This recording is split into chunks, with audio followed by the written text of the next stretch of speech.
കാസർഗോഡ് തലപ്പാടി വാഹനാപകടത്തിൽ ഡ്രൈവർ അറസ്റ്റിൽ. കർണാടക ആർടിസി ബസിന്റെ ഡ്രൈവറാണ് അറസ്റ്റിലായത്. ഇയാൾക്കെതിരെ മനഃപൂർവ്വമല്ലാത്ത നരഹത്യയ്ക്ക് കേസെടുത്തു. സരീഷ് പിക്കേണ്ട വിവരങ്ങൾ നൽകുന്ന സരീഷ്, 6 പേരുടെ ജീവനെടുത്ത അപകടമാണെന്ന് തലപ്പാടിയിൽ ഉണ്ടായത്. ഈ ഡ്രൈവർക്കെതിരെ എന്തെല്ലാം വകുപ്പുകൾ ചേർത്താണ് കേസെടുത്തിട്ടുള്ളത്?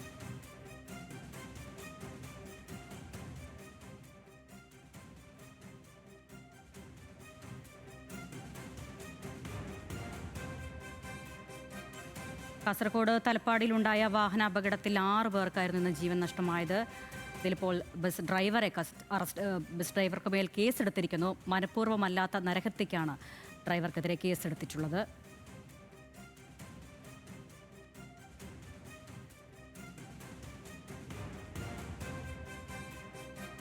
സരീഷ്, കേൾക്കാമെങ്കിൽ 6 പേരുടെ ജീവനാണെന്ന് ഈ വാഹനാപകടത്തിൽ നഷ്ടമായത്. ഇതിലിപ്പോൾ ബസ് ഡ്രൈവർക്കെതിരെ കേസെടുത്തിരിക്കുന്നു. എന്തെല്ലാം വകുപ്പുകളാണ് ചേർത്തിട്ടുള്ളത്?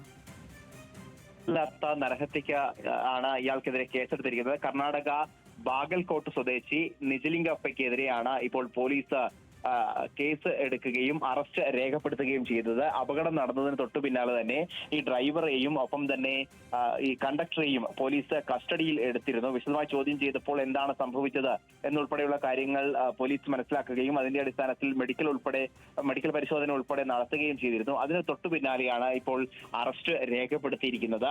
ഇന്ന് ഉച്ചയ്ക്കാണ് ഈ ദാരുണമായ സംഭവം ഉണ്ടാവുന്നത്. കാസർഗോഡ് നിന്നും മംഗലാപുരത്തേക്ക് പോവുകയായിരുന്ന ബസ് അത് അമിത വേഗമായിരുന്നു ഈ അപകടത്തിനിടയാക്കിയത് എന്നുള്ളതാണ് പ്രാഥമികമായ നിഗമനം. കാരണം സർവീസ് റോഡിലൂടെ വരേണ്ടിയിരുന്ന വാഹനം അത് ദേശീയപാതയിലൂടെ തന്നെ വരുന്നു. നിയന്ത്രണം വിട്ട ഒരു ഓട്ടോയിൽ ഇടിക്കുന്നു. ആ ഓട്ടോയിലുണ്ടായിരുന്ന 6 പേരാണ് അവിടെ വെച്ച് തന്നെ മരണപ്പെടുന്നത്. അതിനുശേഷം കാൽനട യാത്രക്കാരായ 2 പേരെ കൂടി ഇടിച്ചു തെറിപ്പിച്ച ശേഷമാണ് ഈ വാഹനം നിർത്താനായത്. അപ്പോൾ സ്വാഭാവികമായും അത്രത്തോളം വേഗത്തിൽ വന്ന വാഹനം അത് സ്വാഭാവികമായും ഡ്രൈവറുടെ ഭാഗത്തുള്ള ഗുരുതരമായ വീഴ്ചയാണ് എന്നുള്ളത് തന്നെയാണ് ഇപ്പോൾ പോലീസ് മനസ്സിലാക്കുന്നത്. അതിന്റെ അടിസ്ഥാനത്തിലാണ് ഇപ്പോൾ അറസ്റ്റ് ഉൾപ്പെടെയുള്ള നടപടികളിലേക്ക് പോയിരിക്കുന്നത്. പക്ഷേ മനഃപൂർവ്വമല്ല നരഹത്യ എന്ന വകുപ്പ് മനഃപൂർവ്വമല്ലാത്ത നരഹത്യക്കടക്കമാണ് ഡ്രൈവർക്കെതിരെ കേസെടുത്തിട്ടുള്ളത്. പി കെ സരീഷാണ് വിവരങ്ങൾ നൽകിയത്.